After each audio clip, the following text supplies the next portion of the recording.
श्रीशैलदासार्य कृपात्तमन्त्रं श्रीदेवनाथार्य दयैकपात्रं वेदार्थविज्ञं सुगुणाभिरामं नारायणार्यं गुरुवर्यमीडे श्रीमते श्रीनारायणतात्याय महादेशिकाय नमः. श्रीमान् वेङ्कटाचार्यः कविताख्यकेसरी वेदान्ताचार्यवर्यो मे सन्निधत्तां सदाहरि. அஸ்மத் குரு பரம்பராயே நமஹ. பெருமானுடைய விஷயங்கள் அதுல சில வச்சனங்கள்லாம் இருக்கே, பாஞ்சராத்திர வச்சனங்கள். அந்த வச்சனங்கள்ல விரோதம் வந்ததுன்னாக்கா அதுக்கு என்ன பரிகாரம் அப்படின்னு சாதிச்சேன். இதுக்கு மேல இன்னொரு ஒரு கேள்வி கேட்கிறாவா. ஸ்ரீ பாஞ்சராத்திரத்திலேயே சில விஷயங்கள் இருக்கு. என்ன விஷயம்னா, பெருமாளுக்கு உபதேசம் பண்ற மாதிரி இருக்கு. பெருமாளுக்கு உபதேசம் பண்ற மாதிரி இருக்கு. இத எப்படி அதை ஒத்துக்க முடியும்? பெருமாள் சர்வஜனா இல்லையா? பெருமாள் சர்வஜன் சொல்லிட்டீங்கன்னாக்கா அவருக்கு எதுக்கு பதில் சொல்லணும்? கேள்வி கேட்கணும். அவர் கேள்வியும் கேட்க வேண்டாம், அவருக்கு பதில் சொல்லவும் வேண்டாமே. ஆனால் இத மாதிரி இருக்கே, ஆந்திராத்திர பிரக்கிரியைகள்ல அது மாதிரி இருக்கு. பெருமாள் வாசுதேவனை கேள்வி கேட்கிறார். அதுக்கு வாசுதேவ வியூகமானது சமாதானம் சொல்றது சங்கர்ஷணர்கள்லாம் அந்த மாதிரி எல்லாம் இருக்குது. கேள்வி பதிலாம் இருக்குது. அதே மாதிரி உபதேசம் பண்றது, கேள்வி கேட்டா பதில் சொல்றது, உபதேசம் கேட்டாக்கா உபதேசம் பண்ணுன்னா உபதேசம் பண்றது. ஆக குரு சிஷ்ய பாவமும் வருது. பொதுவா நாரதர் கேட்பார், அதற்கு பெருமாள் பதில் சொல்றார் அப்படின்னாக்கா நாரத சம்ஹிதா அப்படின்னு சொல்லலாம். அப்ப கேள்வி பதில்லாம் சரியா இருக்கு. ஆனால் பெருமாளை கேள்வி கேட்கறது, அதற்கு பதில் சொல்றது அப்படின்றது எப்படி வரும்?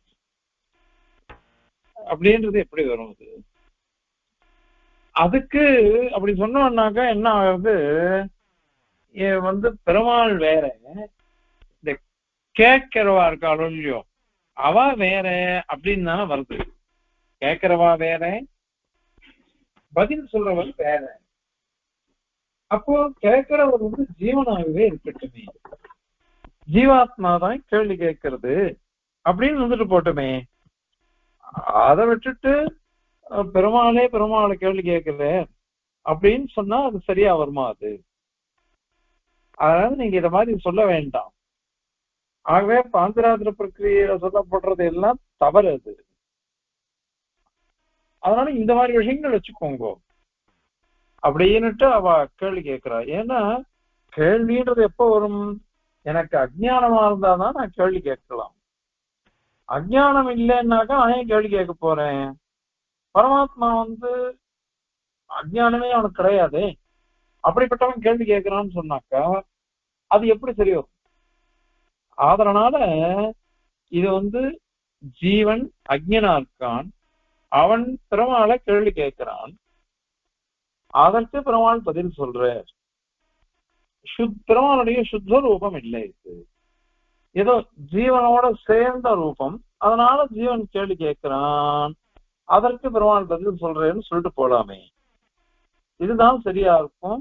சாட்சாத் பகவானை கேள்வி கேட்கறதுன்னு பாஞ்சராத்திர பிரக்கிரிய சொல்லித்தேன்னு அதை இப்படிதான் நயனம் பண்ணணும் அப்படின்னுட்டு ஆக்ஷேபிக்கிறார். அதுவும் தவறு. அது இது என்ன அப்படின்னா, நீங்க கேள்வி இத மாதிரி ஏடாரமா கேட்கறீங்களே, உங்களுக்குதான் அஜ்ஞானமே தவிர்த்து பெருமாளுக்கு அஜ்ஞானம் கிடையாது. பெருமாள் என்ன பண்றாருனாக்கா, அவன் ஸ்வேச்சையா லீலையை அனுஷ்டிக்கிறான். அப்படி அனுஷ்டிக்கிறதுனால இதுவும் ஒரு லீலாரசம் அவனுக்கு. இதெல்லாம் உத்தேசம் என்ன அப்படின்னா, நமக்கு விஷயத்தை தெரிவிக்கணும், நமக்கு தத்துவங்களை புரிய வைக்கணும். அதற்கோசரம் லீலாரசத்தை அனுபவிச்சுண்டு அனைத்தையும் அறிந்து கொண்ட எம்பெருமான் கருணையோட கூடினவன், அவன் தயாபரதந்திரன். அதனால தவதையா துர்நிதாரா அப்படிங்கிற சுவாமி வாரையிலும் கரீஷ அப்படிங்கிற தேவ பிரமாணத்தை சொல்லச்சு. உன்னுடைய தயையை ஒன்னாலே தடுக்க முடியாது. ஏன் அப்படின்னா உனக்கு இந்த தயையை உன்னால தாழ முடியலையா. நிறைய தயை இருக்கு பெருமாளுக்கு, கருணை கருணை இருக்கிறதுனால நிர்பரம் அதை பறிக்க முடியலையா பெருமாளுக்கு. பறிக்க முடியாதனால அவன் என்ன பண்ணிட்டான்னாக்க அப்படியே பிரவகிச்சு நம்ம கிட்ட வந்துடுறது. அதனால எல்லையற்ற தயை, அந்த தயைக்கு பரவசனா எம்பெருமான் இருக்கான். அதனால அவன் என்ன பண்றான்னாக்கா சிஷ்யாதி விருத்தியை எடுத்துக்கிறான். தான் சிஷ்யனாவும் மாறுறான். அவன் சிஷ்யனாவும் மாறி பெருமாள் கிட்டையே கேள்வி கேட்கிறான். இதெல்லாம் ரூபம், பல ரூபங்கள் எடுத்துக்க வேண்டியது. பல ரூபங்கள் சிஷ்ய ரூபமாவும் எடுத்துக்கலாம், குரு ரூபமாவும் எடுத்துக்கலாம். அந்த மாதிரி குரு சிஷ்ய பாவத்தை கொண்டு நமக்கெல்லாம் புரியுற மாதிரி சாதிக்கிறது. இதுதான் பெருமாளுடைய விசேஷம். ஏன்னா ஸ்ரீமத் ராமாயணத்துல வசிஷ்டர்கிட்ட விஸ்வாமித்திரர்கிட்ட எல்லாத்தையும் உபதேசம் வாங்கிட்டதாக நம்ம சேவிக்கிறோம் ஸ்ரீமத் ராமாயணத்துல. அந்த மாதிரி பாகவதத்துல மகாபாரதத்திலாம் சாந்திபதி மகர்ஷி அவகிட்ட எல்லாம் போய் பெருமாள் உபதேசம் வாங்கிக்கிறார் அப்படின்லாம் சேவிக்கிறோம். அப்படின்னாக்கா பெருமாள் சர்வைக்கினே இல்லையா? பகவானே சொல்றான் எல்லாம் எனக்கு தெரியும். ஆனாலும் ஏன் அப்படின்னாக்கா நமக்கு காமிச்சு கொடுக்கறது. இதெல்லாம் இந்த மாதிரி வாழ்ந்து காமிச்சாதான் நம்மளால வாழ முடியும். இந்த மாதிரி நம்ம வாழணும்னு நமக்கு காமிச்சு கொடுக்கறது பெருமானது. பெரியவாள்லாம் இந்த மாதிரிதான் நமக்கு அனுஷ்டிச்சு காமிப்பா. அடியவங்கள் காலக்ஷேபம் நினைச்ச சுவாமி சாட்சிண்டே வருவார். அப்போ அவனியாத்து சுவாமி தாத்தா, அவனியாத்து தாத்தா எழுந்துள்ள இருப்பார். அவனியாத்து சுவாமி அவர் என்ன பண்ணுவாருன்னா காலக்ஷேபம் சாய்க்கிச்ச மத்திய மத்திய கேள்வி கேட்டுட்டே இருப்பாரு சுவாமிய. எங்களுக்கு சாதிக்கிச்சு கேள்வி கேட்டுட்டே இருப்பார். கேட்டுட்டே இருக்கிறதுக்கு பதில் சாதிச்சுட்டே இருப்பாரு சுவாமி. அதுக்கப்புறம் அந்த அம்னியா சுவாமி எங்க கிட்ட சொல்லுவார், டேய் நான் எனக்கோசரம் கேட்கலடா, உங்களுக்கோசரம் தான் கேட்கிறேன். இந்த கேள்விகள்லாம் எனக்கு பதில் தெரியும். இதெல்லாம் சுவாமி சாதிக்க மாட்டார். ஏன்னாக்கா சுவாமி காலக்ஷேபம் சாதிச்சுட்டே போயிட்டு இருக்க. அதை நாங்க கேட்கச்சு சுவாமி சமாதானம் சாதிச்சாருனாக்கா அதை நீங்க எல்லாம் புரிஞ்சுக்கணும். அதுக்கோசரம் நான் கேட்கிறேன் இதெல்லாம் அப்படின்னு அந்த சுவாமி சாதிப்பார். பிரஷ்னகால பிரதீட்சா அப்படிங்கிற தேசிகன் சிஷ்ய லட்சணம் சொல்லச்சு. எப்போ நம்ம சந்தேகத்தெல்லாம் கேட்டு நிவர்த்தி பண்ணிக்கலாம்னு எதிர்பார்த்து நிக்கணுமா இவன் சிஷ்யன். அப்படிப்பட்டவனா இருக்கணும் சிஷ்யன் அப்படின்னு சாதிக்கிறார். அதனால இதெல்லாம் நமக்கு தெரியாது. நமக்கு தெரியாத விஷயங்கள்லாம் பெரியவா என்ன பண்ணுவான்னாக்கா அவா கேட்டு இவா கேட்டு அதற்கெல்லாம் சமாதானம் சாதிச்சுடுவார். இதுதான் ஆச்சாரிய சிஷ்ய லட்சணங்கள்லாம் நல்லா பொருந்தி இருக்கும். அத மாதிரி பெருமாள் என்ன பண்றாருனாக்கா சிஷ்ய ரூபத்தை எடுத்துக்கிறார், ஆச்சாரிய ரூபத்தையும் எடுத்துக்கிறார்.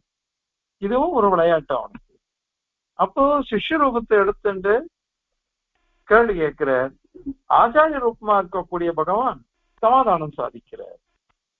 அதனால இது ஒன்றும் பெரிய தோஷம் கிடையாது. அவன் அஜ்ஞானியாச்சே அப்படின்லாம் நீங்க கேள்வியே கேட்க வேண்டாம். இதெல்லாம் இது எதுக்கு அப்படின்னாக்கா சாதுக்களை சிக்ஷிக்கிறதுக்கு தான். அவளுக்கெல்லாம் பரிஷ்காரம் பண்ணி சொல்லணும், அவளுக்கெல்லாம் போதிக்கணும். அதுக்கோசரம் அது. அதனால தான் வேற அவன் சிஷ்யன் வேறன்ற மாதிரி ரூபம் எடுத்துக்க வேண்டியது. எடுத்துட்டு அபிநயம் பண்றான். இது எது கூட என்ன அப்படின்னாக்கா லோக அனுகிரகம் தான். நம்ம சித்தாந்தத்துல பிராட்டியும் சரி பெருமானும் சரி விபுக்களா இருக்கா, பரத்துவ கோடியில தான், பரதத்துவ கோடியில தான் அவ இருக்கா. அப்படி இருக்குச்ச பிராட்டி கேள்வி கேட்கிறா, பெருமாள் பதில் சொல்றா. அத மாதிரி வராக அவதாரத்துல வராக நாயனார்கிட்ட பூப்பிராட்டி கேள்வி கேட்கிறா. நேற்றுதான் கைகை புராணம் எல்லாம் சேவிச்சிருக்கோம். பூப்பிராட்டி கேள்வி கேட்கிறா, அதுக்கு சமாதானம் அவளுக்கு தெரியாதா? அவளுக்கு தெரியாதா? பூமாலயம் பாமாலயம் கட்டினவள் தானே அவ, அதை சமர்ப்பிச்சவ தானே. நமக்கோசரம் இதெல்லாம் சர்வஜா இருந்தா கூட நமக்கோசரம் அவ கேள்வி கேட்டு பெருமாள் கிட்ட இருந்து உபதேசம் வாங்கிக்கிற மாதிரி இது. ஸ்ரீமத் ராமாயணத்திலேயே பிராட்டி கேட்கிறா, உங்ககிட்ட ராட்சசா எல்லாம் அபச்சாரப்பட்டாளா? அவ ரிஷிகள் எல்லாம் வந்து உன்னை கேள்வி கேட்கிறா, பிரார்த்திக்கிறா, நீ என்ன வேணும்னு கேட்ட, அவள்லாம் இது பண்றான்னு, அவள்லாம் உதம் பண்ணிடுறேன்ட்டு அது எப்படி நீ சொல்லுவ? உம்மகிட்ட அபச்சாரப்பட்டாளாவா அப்படின்னு பிராட்டி கேட்கிறா. பெருமாளுக்கு சமாதானம் சொன்ன, அப்பியகம் ஜீவிதம் ஜஹ்யாம் பாம்வாசி தே சலக்ஷ்மணாம் நகி பிரதிஜாம் சம்ஸ்ருத்திய பிராமணேபியோ விசேஷதா அப்படின்லாம் சாதிச்சுட்ட. சரி, அப்புறம் பிராட்டி சொல்றா, எனக்கு இது தெரியும், உன் வாயால இதை கேட்டுக்கணும், அதுக்கோசரம் தான் நான் இதை இது பண்றேன் அப்படின்னுட்டு வந்து பிராட்டி சொல்ற ஸ்ரீமத் ராமாயணத்துல. அதனால இது அவளுக்கு தெரியும், எல்லாம் தெரியுது. 2 பேரும் நாடகம் தானே ஆடிட்டு இருக்கா, ஆச்சரியமான லீலைகள் அந்த மாதிரி இது. அங்க பெருமாள் பிராட்டி பெரிய பிராட்டியார், பெருமாள் பூப்பிராட்டியார், அது மாதிரி இங்க பெருமாள் பெருமாளை ரூபங்கள் எடுத்துட்டு விதவிதமான ரூபங்கள் எடுத்துக்கிறா, அதுல கேள்வி கேட்கிறா. இதெல்லாம் அபிநயம் தான் இதெல்லாம். அதனால இது ஒண்ணும் தோஷம் கிடையாது. இத வந்து வேதாந்த சங்கரத்துல சுவாமி வந்து பாஷ்யக்காரர் ஒரு ஸ்லோகம் சாதிச்சிருக்கார். ஏகத்வே சதி நானாத்வம் நானாத்வே சச்சைகதா அச்சிந்தியம் பிரம்மணோ ரூபம் கஸ்தத்வேதிதும் அர்ஹதி அப்படின்னுட்டு சுவாமி சாதிக்கிறார் பாஷ்யக்காரர். அது வந்து புராண ஸ்லோகமா இன்னும் இது. ஏகத்வேசதி நானாத்வம், ஒரு ரூபமா இருக்கும், ஆனால் பல ரூபங்கள் வரும், பல ரூபங்கள் இருக்கும், ஒரு ரூபமா மாறிடாது. அந்த பரமாத்மாவுடைய ரூபம் அச்சிந்தியம், அச்சிந்தியம், சிந்தனை கூட பண்ணி பார்க்க முடியாது நம்மளால. கஸ்தத் வேதிது மருகதி, யாராலும் இதை அறிய முடியும்? யாராலையுமே அறிய முடியாதே. அப்படிப்பட்ட திவ்யமான ரூபம் அவனுடையது. இதெல்லாம் எதுக்கு அப்படின்னாக்கா நமக்கோசரம் தான் இதெல்லாம் பண்றது. ஆகவே இதெல்லாம் தோஷம் கிடையாது. அவன் அஞ்ஞானி, அதனாலதான் கேள்வி கேட்டான்.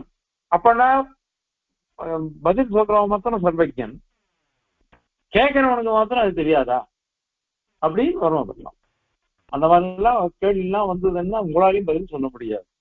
இதெல்லாம் என்ன அப்படின்னா சாஸ்திரம் எப்படி சொல்றதோ அப்படியே ஏத்துக்கணும். பெருமாளுடைய ரூபம் இப்படி இருக்குன்னு அர்த்தம். அது அந்த விஷயத்துக்கு இந்த சமாதானம் இந்த ஸ்லோகத்தினால. இதெல்லாம் சின்ன சின்ன விஷயங்கள் தான். ஆனால் எப்படி எல்லாம் கேள்வி வந்தாலும் அதற்கு சமாதானம் சாதிக்கணும்னு சுவாமி சாதிக்கிறார் தேசிகன். அதனால இப்ப இந்த ஸ்லோகத்தை சேவிச்சு அதனுடைய வியாக்கியானத்தை பார்க்கலாம்.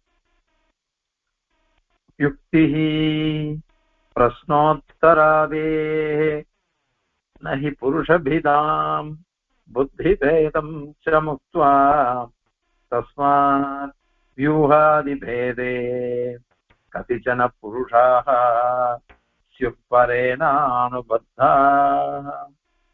தன்ன ஸ்வச்சந்தலீலः ஸ்வயமபிநயதி ஸ்வன்யதாம் சர்வவேதி தத்வத் சிஷ்யாதிவிருத்தி பிரசுதிமிஹ சதாம் சிக்ஷயன் சானுகம்பஹ அப்படின்னு சாதிக்கிறார். அதாவது பிரஸ்னோத்தராதே பாஞ்சராத்திர சமிதிகள்ல பரம் வியூகம் இவங்கெல்லாம் இருக்குது இல்லையோ, இதுல ஒருத்தருக்கு ஒருத்தர் கேள்வி கேட்டுக்கிறது பிரஸ்னம், உத்தரம் பதில். ஆதி இருக்கு, ஆதி சப்தத்தினால உபதேசம், உபதேஷன் சிஷ்யனா இருக்கிறது, குருவா இருக்கிறது, குரு பண்ற உபதேசம், சிஷ்யன் பண்ற பிரார்த்தனை, இதெல்லாம் எடுத்துக்கணும். புருஷபிதாம், அப்போ புருஷ பேதம் இருக்குது, புத்தி பேதமா இருக்குது. அதெல்லாம் விட்டுட்டு யுக்தி வேற யாரோ தான், பெருமாள் உத்தர், பதில் சொல்றவர் பெருமாள், கேட்கிறவன் மாத்திரம் ஜீவனாவே இருக்கட்டும். அதனால வியூகாதி பேதங்கள்ல இருக்கிறவாள்லாம் புருஷாஸ்யு ஏதோ ஜீவராசிகளாவே இருந்துட்டு போட்டோம், அல்லது பகவத் அம்சத்தோடு இருக்கக்கூடிய ஜீவராசிகள் தான் அங்க. ஏன்னா அஜ்ஞானம் இருந்தா தானே கேள்வி வரும். சாட்சாத் பரமாத்மனாக்க கேள்வியே வராதே. அதனால ஜீவாத்மா தான் இங்க கேள்வி கேட்கிறான். ஆகவே இந்த மாதிரி ரூபங்கள்லாம் அஜ்ஞனான ஜீவன் தான், அவனோட சேர்ந்த ரூபங்களா இருக்கட்டும். அதனால பரமாத்மாவுடைய சுத்த ரூபங்கள் இல்லை அப்படின்னுட்டு ஆக்ஷேபம். அதற்கு சமாதானம் சுவாமி சாதிக்கிறார். தன்னை அது தவறு, நீ சொல்றது கிடையாது. ஏன் அப்படின்னா ஸ்வச்சந்த லீலா, ஸ்வச்சந்தம்னா ஸ்வேட்சையான்னு அர்த்தம். தன்னுடைய இச்சையினால ஸ்வயம் லீலாரசத்தை அனுபவிக்கிறான், லீலையா அற்புதமா அனுபவிக்கிறான். அதனால அவன் என்ன பண்றான்னா சர்வவேதி, அவன் சர்வஜனா இருக்கான். அது மட்டும் இல்ல சானுகம்பன், அனுகம்பான்னா தயைன்னு அர்த்தம். சானுகம்ப தயையோட கூடினவன், அதனால தயா சாகர மொழியவன். அதனால அனவதிகதையா பரதந்திரன், எல்லையற்ற தயை, அதற்கு பரதந்திரனா இருக்கக்கூடிய பகவான் அவன் என்ன பண்றான்னா தத்வத், தன்ன மாதிரியே அர்த்தம். தன்ன மாதிரியே தான் எப்படி இருக்குமோ அந்த மாதிரியே சிஷ்யாதிவிருத்தி பிரசோதி, சிஷ்யன் குரு அந்த மாதிரி விற்பி, அது பிரசூதி, அதெல்லாம் பண்றது அது அத பண்ணிண்டு. ஏன் அப்படின்னா ஈக இந்த லோகத்துல சதாம் சாதுக்கள் அவளுக்கெல்லாம் சிக்ஷை என்ன, அவர்களெல்லாம் போதிக்கிறார், எல்லாம் சிக்ஷை பண்ணி போதிக்கிறது. இப்படி பண்ணாதான் அவள்லாம் தெரிஞ்சுக்க முடியும், அந்த மாதிரி போதிக்கிறார். அப்ப எப்படி போதிக்கிறார்னா சுவான்யதாம், ரூபபேதத்தை வச்சுக்கிறார்.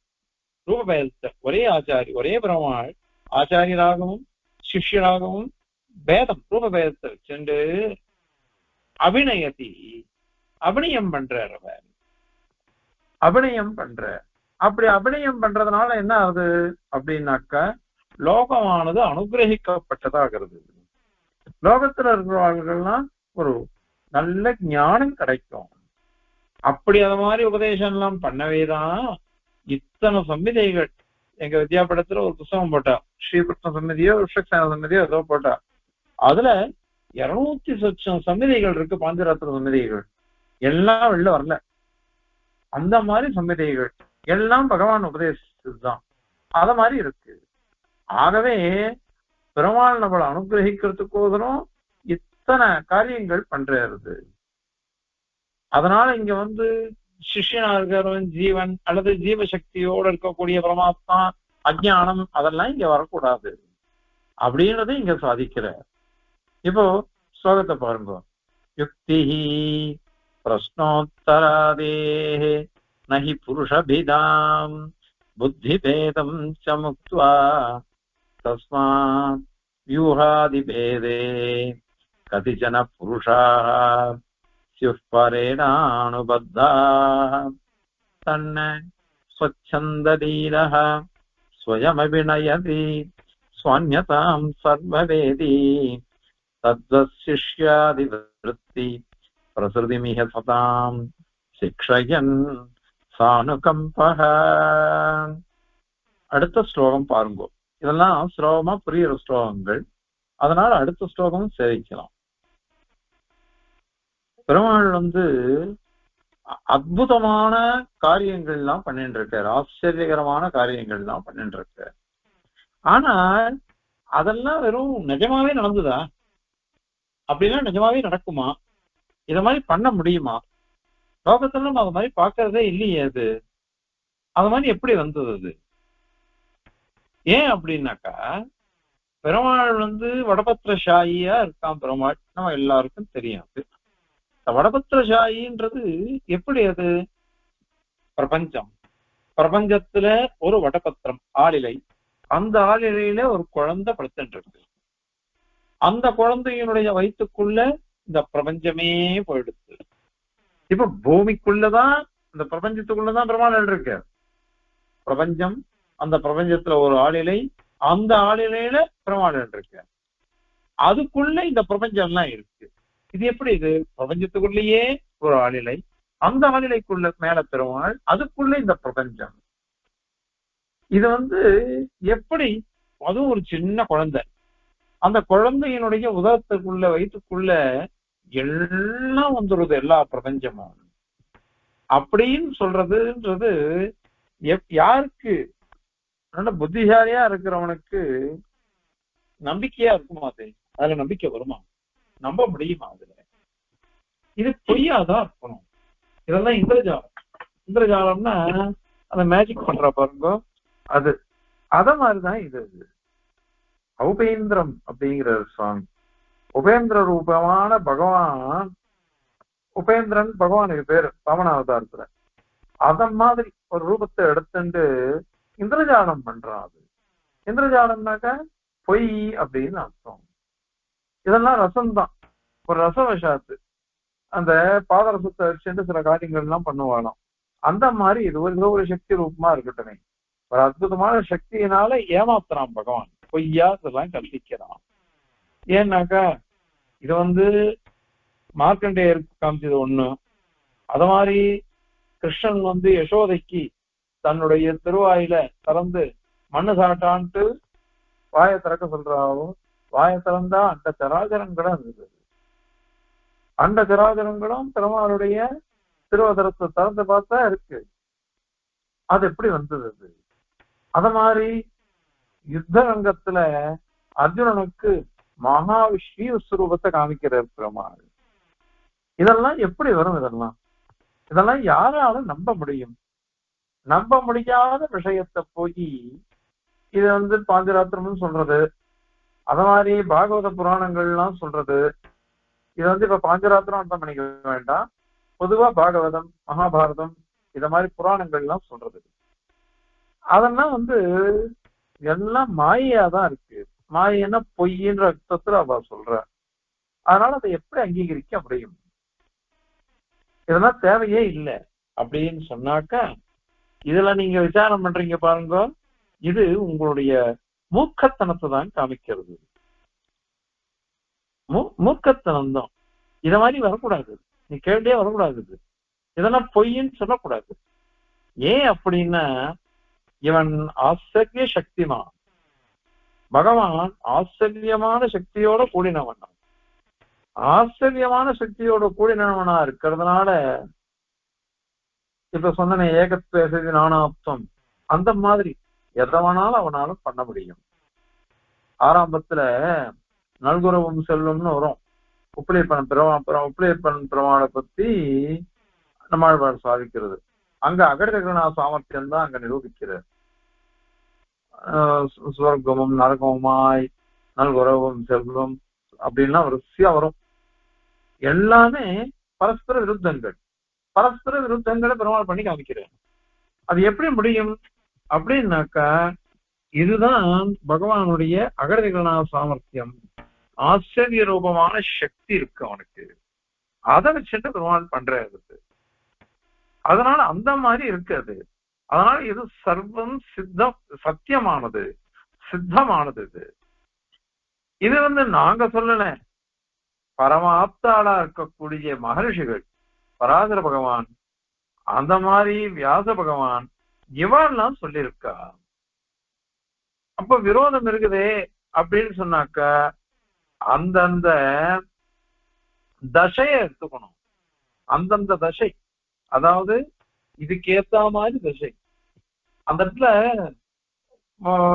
பொய்யாழ்வார் சொல்ற, நீயும்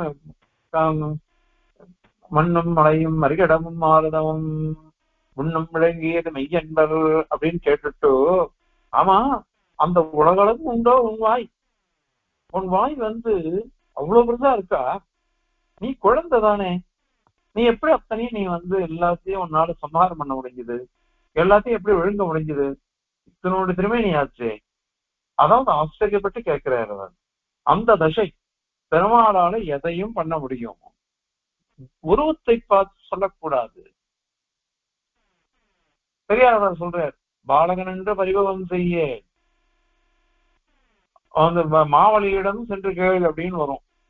பாலகனுடைய ஏன்னா வாமன அவதாரம் இத்தனை உண்டு. ஆனால் அவர் என்ன பண்ணாரு, திரிவிக்ரம அவதாரமே எடுத்துட்டு போயிட்டாரு. பெருமாள் திரிவிக்ரம அவதாரமே எடுத்து எல்லாத்தையும் அளத்துட்டு போயிட்டாரு பெருமாள். அவரால் எல்லாமே முடியும், எதுவும் முடியவே முடியாதுன்றது கிடையாது. ஸ்ரீமத் ராமாயணத்திலயும் வாக்கியம் வருது, அதிகாயன் என்ன பண்றான், லக்ஷ்மணனை துச்சமா பேசிடுறான். உங்ககிட்டலாம் போய் நான் எதுவும் பண்ண முடியுமா அப்படின்னுட்டு அதிகாயன் கேட்கிறான். அதுக்கு லக்ஷ்மணன் பெருமாள் சொல்றாரு, பாலியன விஷ்ணுநாக்கிராந்தம், திரைலோக்கியம் சச்சராச்சரம்னு அது வரும். பாலேன விஷ்ணுனாக்கிராந்தம், பால ரூபமா சின்ன குழந்தை சின்ன பிள்ளையா வந்த வாமனன் அந்த விஷ்ணுவனால 3 லோகமும் எல்லாத்தையும் அளக்கப்பட்டது. அதனால சின்னவன் பேசாத, ரூபத்தை வச்சு பேசாத அப்படின்னுட்டு இறைபெருமாள் சொல்ற வாக்கியம் இருக்கு.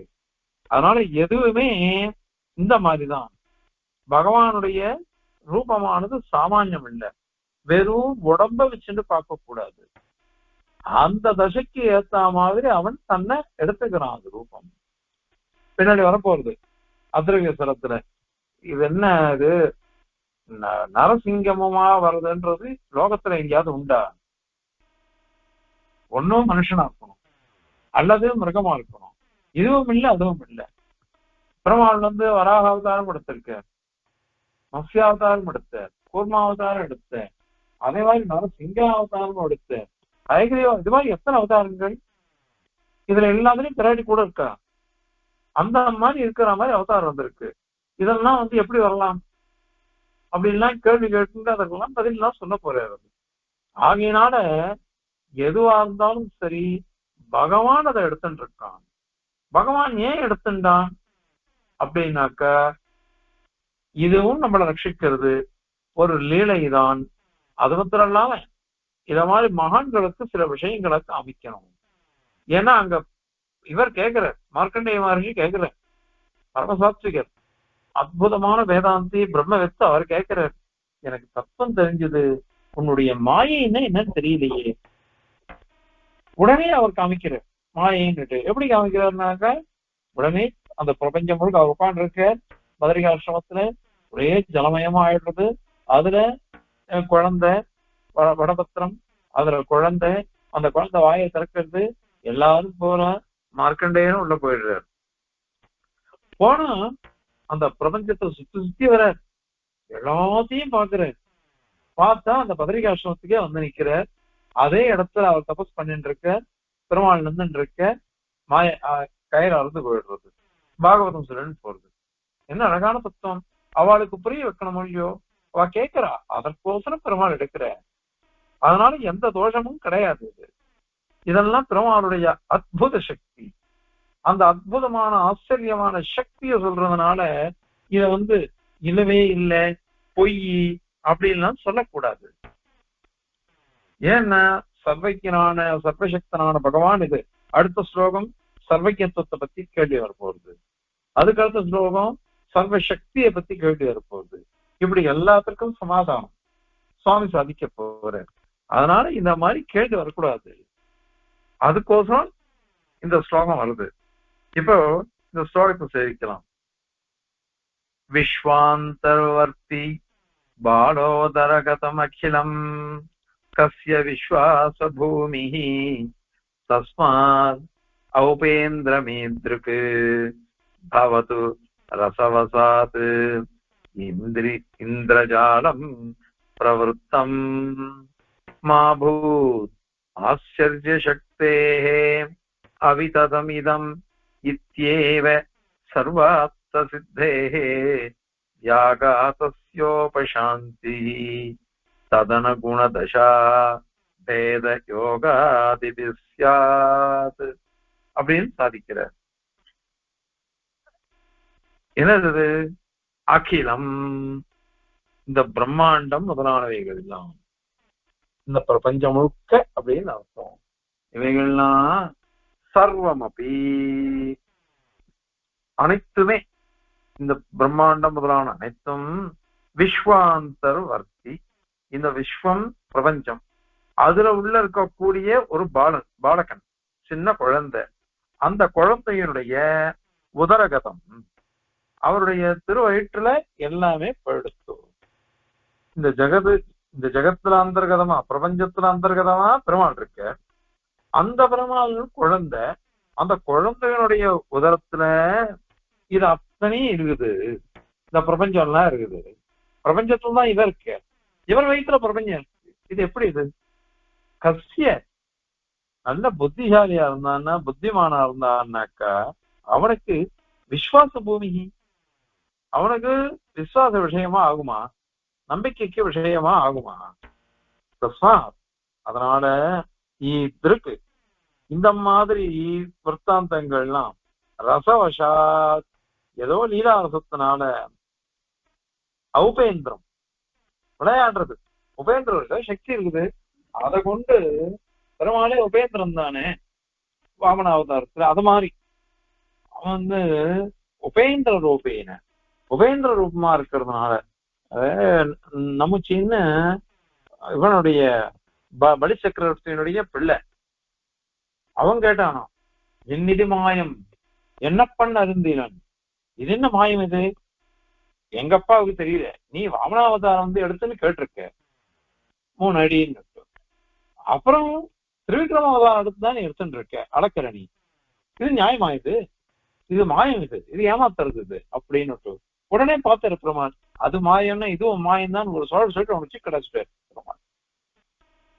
பகவான் கிட்ட நிக்க முடியுமா அவனுடைய மாய விசேஷத்துல?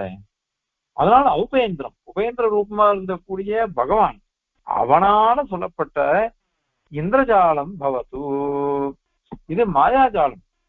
மாயாஜாலம்னா என்ன அர்த்தம்? பொய் தான் அது.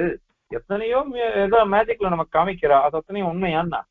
அதனால மாயாஜாலம் ரசவசாத்து, அதாவது ரசசாஸ்திரங்கள்லாம் இது அதமா மாறும், அது இதுவா மாறும் அப்படின்லாம் காமிக்கிறாளாம். அந்த மாதிரி இதை ஒத்துக்கணும். அதுதான் வந்து யசோதைக்கு காமிச்சது தன்னுடைய திருவாயில. அந்த மாதிரி மார்க்கண்டேயருக்கு வடபத்திரசாயியா காமிச்சது. அது மாதிரி யுத்தத்துல அர்ஜுனனுக்கு ஸ்ரீவஸ்வரூபத்தை காமிச்சது. இது அத்தனையுமே எல்லாம் இங்கே கிரகிக்கப்படணும். அதுக்கு சமாதானம் சொல்ற, இது தப்பு. அற்புதம்னா அற்புதம் தான், அது ஆச்சரியம் தான். இதுல விசாரம்லாம் பண்ணக்கூடாது. விசாரம் பண்ணணும்னாக்கா உன்னுடைய மூக்கத்தனத்தை தான் அது காமிக்கிறது. மாபூத் அந்த மாதிரி நீ சொல்லாத, அது மாதிரி இருக்க பொய்ன்னு சொல்லக்கூடாது. மாபூத்னா பொய் இல்லை, பொய்யாக இருக்காது, இருக்கக்கூடாது. ஏன்? ஆச்சரிய சக்தி, அத்தியுத சக்தி யுக்தனவன். பாஷகார உதாரிக்கிறார், இந்திரோ மாயாபிஹி புருரூப ஈயதே அப்படின்னு.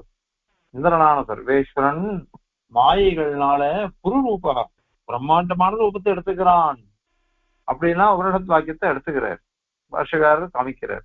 அதனால அத்தியுதமான ஆச்சரியமான சக்தியை உடைய சர்வேஸ்வரன் பகவானுக்கு இதம் இந்த மாதிரி பண்றதெல்லாம் படபத்திரசாயியா இருந்து பிரபஞ்சத்தெல்லாம் முழுங்கிறது, இதெல்லாம் அவிததம். விததம்னா பொய்ன்னு அர்த்தம், அவிததம்னாக்க சத்தியம்னு அர்த்தம். இத வந்து வெதிரேக முகைன்னு சொன்னாங்க, எதிர்மறையா சொல்லி சாதிக்கிறது. அதனால இது வந்து சத்தியமானது இது அப்படின்னா. ஏன் அது வந்து எங்களுக்கு சொல்லல, சர்வார்த்த சித்தேகே எல்லாருக்குமே ஆப்தாளா இருக்கக்கூடியவா பராசர பகவான், வியாச பகவான், இவாளுகள்னா சொல்றது. இன்னும் எத்தனையோ பேர். புதங்கர் வந்து பாவம் லோக பிரஜையே இல்லாம இருக்க. லோக பிரஜையே இல்லாம இருக்குச்ச அவர் என்ன பண்றாருன்னா, போயிட்டு இருந்த ஸ்ரீ கிருஷ்ணன் யுத்தத்தெல்லாம் முடிச்சுட்டு எல்லாம் பூபாரத்தை இறக்கியாச்சு. அதுக்கப்புறம் பெருமாள் வர்ற சமயத்துல தேர்ல வந்து இருக்கச்சு துவாரகா போற வழியில இவர் இருக்கார். உதங்கர் வந்து கை கொடுத்து விசாரிக்கிறார், எல்லாம் சோக்கியமா எல்லாம் கேட்டுட்டோம். ஆமா, லோகமே தெரியாது பாவம், லோக பிரஜையே தெரியாது. கௌரவாளுக்கும் பாண்டவாளுக்கும் அந்யோன்யமா இருக்காளா, அண்ணாதம்பிகள்லாம் சௌக்கியமா இருக்காளான்னு கேட்டார். இவர் சொல்லிட்ட பெருமாள், ஐயோ இப்பதான் யுத்தம் முடிஞ்சது, அத்தனை யுத்தனமா முடிஞ்சுடுத்து, முடிஞ்ச உடனே யாரும் மீதி இல்லை, 5 பேர் புருஷா, ஒரே ஒரு பொம்பளை அவ உண்டு இருக்கா, திருதராஷ்டிரன் இருக்கான், மற்றபடி எல்லா பக்கமும் அழிஞ்சு போயாச்சு. உடனே அவர் கோபம் வந்துருக்கு, நீ தான் வேணும்னே ஏதோ பண்றிருக்க, ஒண்ணு நான் சபிக்க போறேன்னு ஆரம்பிச்சுட்டார். உடனே பெருமாள் சாந்தம் சொல்லி தன்னுடைய விஸ்வரூபத்தை காமிக்கிறார். அங்கேயும் பாகவதம் பாரதத்திலேயே 3 இடத்துல விஸ்வரூபம் காமிக்கிறார் பெருமாள். ஒண்ணு திருதராஷ்டிரனுக்கு காமிச்சது, அதுக்கப்புறம் அர்ஜுனனுக்கு, அதுக்கப்புறம் உதங்கருக்கு, அந்த மாதிரி பண்றாரு. அதனால இதெல்லாம் வந்து சொன்னது யாரு? பராசரம். அவர் வியாசன், இவாள்லாம் சத்தியா சொல்லிட்டு போயிருக்கா. அவள்லாம் சொன்னது போய் அவள்லாம் ஏன்னா சர்வ ஆப்தாள், எல்லாருக்குமே ரொம்ப ஆப்தாள், ரொம்ப வேண்டியவா, நமக்கு இதத்தையே பண்ணக்கூடியவா. அப்படிப்பட்டவா நிர்ணயம் பண்ண சொல்லிட்டான்னாக்கா அது இல்லைன்னு நம்ம சொல்லக்கூடாது, அது உண்மை. அதனால சரி விரோதம் இருக்குதே, இத்தனோடு குழந்தை வயிற்றுல இருக்குமா அப்படின்னாக்கா வியாகாதஸ்ய விரோதத்துக்கு உபசாந்தி, அதாவது உபசாந்தி அந்த சமணம், அதை எப்படி அதை விரோதத்தை சமிக்கிறது, தோக்கடிக்கிறது அப்படின்னு கேள்வி கேட்கறியா? அதுக்கெல்லாம் ஒண்ணும் சுலபம், ஒண்ணுமே சுலபம் தான், அதுல ஒண்ணுமே கேள்வி கிடையாது. ஏன் அப்படின்னா அந்தந்த தசை, ததனுகுணமான தசைகள் அதுக்கு அதுக்கேத்த மாதிரி நிலைய எடுத்துக்கிற பெருமாள். அதாவது எப்படி அப்படின்னா இந்த பிரபஞ்சத்தை சுருக்கி விடுவேன், சங்கரிச்சு விடுவேன், சின்னதாக்கி விடுவேன். தன்னுடைய சின்ன பாலகனுடைய உதவத்துக்குள்ள எப்படி போகுமோ அதை மாதிரி பண்ணி விடுறது. இந்த சுந்தரகாண்டத்துல நம்ம பார்ப்போம், மகேந்திரமலையிலேருந்து தாவிட்டார் இவர் அனுமான், போயிட்டு உள்ள போச்ச அந்த மைனாக்கமலை, அது என்ன பண்றதுன்னாக்கா இவளை அனுப்புறது, தேவமாதாவை, நீ இன்னைக்கு எனக்கு ஆஹா வளர்ந்துட்டே போறாவோ, அனுமானம் வளர்ந்துட்டே போற. திடீர்னு அனுமானம் என்ன பண்ற, சின்ன ரூபமா ஆயிட்டு அவ வயிற்று விட்ட போயிட்டு, அதாவது வாயு விட்ட போயிட்டு வெளில வந்துடுறாரு. ஒரு பக்தர் அவராலேயே முடியறது அப்படின்னாக்கா சாக்ஷா சர்வேஸ்வரன், அவனால முடியாதா? அதனால ததனுகுண தசாபேத யோகாதிபிகி, அதற்கு வேண்டிய தசை, அந்தந்த தசைக்கு ஏற்ற மாதிரி தன்னுடைய திருமையினை எடுத்துக்கிறது, அல்லது அவன் வெளியில இருக்கக்கூடிய வஸ்துக்களை தன்னுடைய திறமைக்கு ஏற்ற மாதிரி மாத்துறது, எப்படி தண்டுப்பட்டா சரியா போயிடுச்சு. அதனால அவஸ்தா பேதங்கள்லாம் இருக்குது, அதெல்லாம் கொண்டு அர்த்தம் பண்ணிக்கணும். அதனால எந்த விரோதமும் பெருமாளுடைய செயல்கள்ல இல்லை, அத இந்த ஸ்லோகத்தினால சாதிக்கிறார். விஸ்வாந்தர்வர்த்தி பாலோதரகதமகிலம் கஸ்ய விஸ்வாச பூமி தஸ்மாத் ஔபேந்திரமீத்ருக்கு பவது ரசவசாத் இந்திரஜாலம் பிரவர்த்தம் மாபூத் ஆச்சர்யசக்தேஹ அபிததம் இதமித்யேவ சர்வார்த்த சித்தேஹ யாகாதஸ்யோபசாந்தி ததனுகுணதசா பேத யோகாதிபிஸ்யாத். கவிதாச்சிகசிம்ஹாய கல்யாண குணசாலினே ஸ்ரீமதே வெங்கடேசாய வேதாந்த குரவே நமஹ.